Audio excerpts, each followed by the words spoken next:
Haalime mirga kan fakkaatu garte Oromiyaa magariisa jettan magaalaa teettani baadiyyaa deemtanii akkatti magariisisii keessa jiru ilaaluudha malee tiktook irra teettanii Oromiyaa magariisa jettanii gubbaarraa lallabuu maal fayyada? Kun akkatti keessa deemaa magariisa ta'uu isi biyyatti agarsiisa haa argu jechuu barbaadeetti. Bosona siyoota eeguun ola gaarri kun sitti mul'ataami. Kana fakkaatu immoo meeqa kamtu jira biyya kana keessa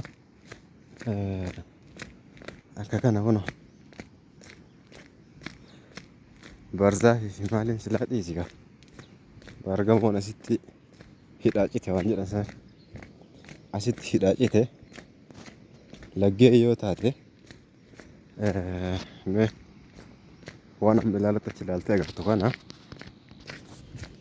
laala asumatti marga asumatti xeelii dhalaalama kun amma xaafiin haamamuudhaaf waan roobni jiruuf amma mataan gaggaragalee agartu kunniin xaafiidha akka daalachatu kun immoo buleen jidduu kanatti ergitu marga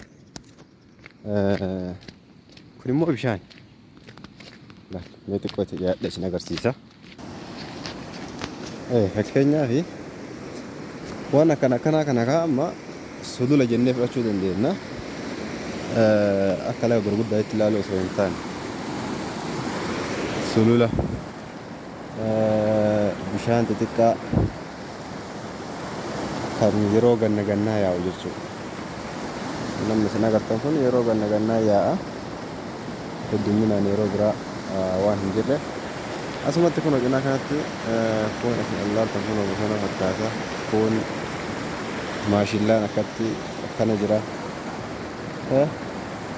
Teganni namni biraa maal hin jenne akkanan isin hin jedha. Sun amma cinaa lafa sirkaa keessa xiqqoo waan cinaadha. Guutuu isin agarsiisuuf kanatu dandeettii hin qabne haga dandeemmoo cinaa isin agarsiisa.